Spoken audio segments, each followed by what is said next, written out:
Hello friends, welcome to the exam hacker YouTube channel. दोस्तों, आज की इस वीडियो में हम लोग क्या डिस्कस करने वाले हैं। आज की इस वीडियो में हम लोग फूड लूज जो हमारी इंडस्ट्रीज है उसके बारे में डिस्कस करेंगे। तो फूड लूज इंडस्ट्रीज को हिंदी में बोलते हैं स्वच्छंद उद्योग। तो स्वच्छंद उद्योग सबसे पहले बताओ क्या होते हैं। देखो, ऐसे इंडस्ट्रीज जो किसी स्पेसिफिक जो लोकेशन है उस पे डिपेंड नहीं करती है, यानी ऐसे उद्योग जहाँ पे हम लगा रहे हैं वहाँ पे जो रॉ मटेरियल अवेलेबल है कि नहीं है इस पे डिपेंड नहीं करती है। ऐसे उद्योग को बोलते हैं फूड लूज इंडस्ट्रीज। जैसे एग्जांपल तौर पे आप देखोगे तो हमारी आयरन एंड स्टील इंडस्ट्रीज हमारी फूड लूज इंडस्ट्रीज नहीं है। क्यों नहीं है? क्योंकि sorry, iron and steel industries को हम वहाँ पे जनरली लोकेट करते हैं जहाँ पे आयरन ओर, कोयला, ये सब चीज़ें ईजिली अवेलेबल हो। तो ये हमारी लोकेशन स्पेसिफिक इंडस्ट्रीज है, आयरन एंड स्टील इंडस्ट्रीज।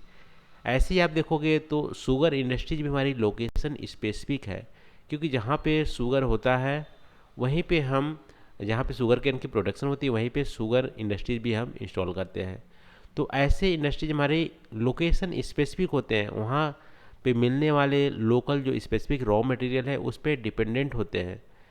लेकिन कुछ इंडस्ट्रीज जो हमारी वहाँ पे लोकल जो होने वाले रिसोर्सेज होते हैं, रॉ मटेरियल, उस पर डिपेंड नहीं होती है। ऐसे इंडस्ट्रीज को बोलते हैं फूड लूज इंडस्ट्रीज। एग्जाम्पल तौर पे आप देखोगे तो diamond processing industries, pharmaceutical industries, IT industry और हैंडसेट असेंबली यानी फ़ोन की जो असेंबली होती है, ऐसे इंडस्ट्रीज को हम बोलते हैं फूड लूज इंडस्ट्रीज। क्योंकि ऐसे इंडस्ट्रीज को वहाँ पे प्रीफर किया जाता है जहाँ पे कम्युनिकेशन और ट्रांसपोर्टेशन की साधन ईजिली अवेलेबल हो। ठीक है, ठीक ठाक हमारी सॉरी पॉलिटिकली स्टेबिलिटी हो। ऐसे इंडस्ट्रीज को हम बोलते ऐसे इंडस्ट्रीज को हम वहाँ पे लोकेट करते हैं। जैसे डायमंड प्रोसेसिंग इंडस्ट्रीज हमारी फूड लूज इंडस्ट्रीज क्यों है?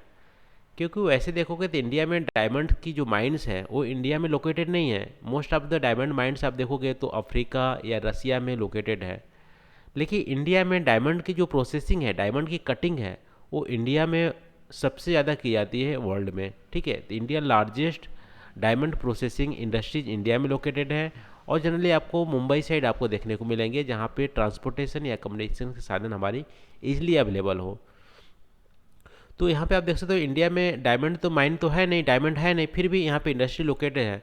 क्योंकि यहाँ पे डायमंड की जो इंडस्ट्रीज है उसके लिए रॉ मटेरियल बहुत ज़्यादा मायने नहीं रखती है कि रॉ मटेरियल वहीं पे लोकेटेड हो, क्योंकि डायमंड इतनी छोटी रॉ मटेरियल यूज करता है जिसकी मात्रा, और इसके प्रोडक्ट भी बहुत छोटे होते हैं। ठीक है, तो ईजिली कहीं भी आप ले जा सकते हो जहाँ पे लेबर हमारी चार्जेस कम हो और कम्युनिकेशन साधन उपलब्ध हो। तो वैसे ऐसे इंडस्ट्रीज को हम लोकेट वहाँ पे कर सकते हैं। तो डायमंड प्रोसेसिंग इंडस्ट्री हमारी फूड लूज इंडस्ट्रीज का एग्जांपल है। तो इंडिया में देखो डायमंड प्रोसेसिंग इंडस्ट्रीज को लोकेट करने के लिए क्या फेवरेबल कंडीशन है। इंडिया में चीप सस्ते लेबर भी हैं, स्किल्ड लेबर है, और high state of art technology भी है डायमंड कटिंग का इंडिया के पास। लो कॉस्ट ऑफ ऑपरेशन है, और यहाँ पे कम्युनिकेशन ट्रांसपोर्टेशन साधन उपलब्ध है। इसलिए रॉ डायमंड इंडिया में इंपोर्ट किया जाता है और यहाँ पे प्रोसेस करके फिर उसको वर्ल्ड मार्केट में बेच दिया जाता है। तो ऐसे इंडस्ट्रीज हमारी फूड लूज इंडस्ट्रीज का एग्जाम्पल हो गया। वैसे भी आप देखोगे तो हैंडसेट इंडस्ट्रीज या देखो, अच्छा इसके कैरेक्टरिस्टिक देख लेते हैं फूड लूज इंडस्ट्रीज का।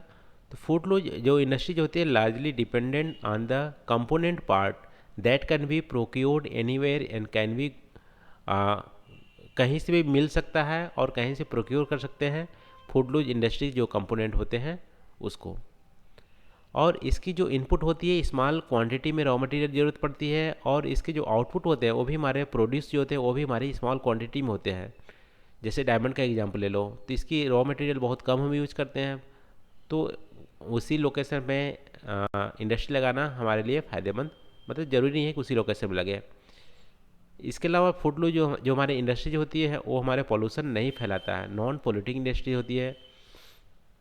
और फूड लूज इंडस्ट्रीज को नियर जनरली नियर हम ट्रांसपोर्ट लाइन में, जैसे रोड, हाईवे, पोर्ट के बगल में हम वहाँ पे इंस्टॉल करते हैं। तो ये हमारा हो गया कैरेक्टरिस्टिक ऑफ फुटलूज इंडस्ट्रीज़। तो ये रहा दोस्तों आज की वीडियो का डिस्कशन। आई होप यहाँ पे आपको क्लियर हो गया होगा फुटलूज हमारे इंडस्ट्रीज होते क्या है। तो थैंक यू फॉर वॉचिंग, मिलते हैं अगले वीडियो में नए टॉपिक के साथ। Thank you.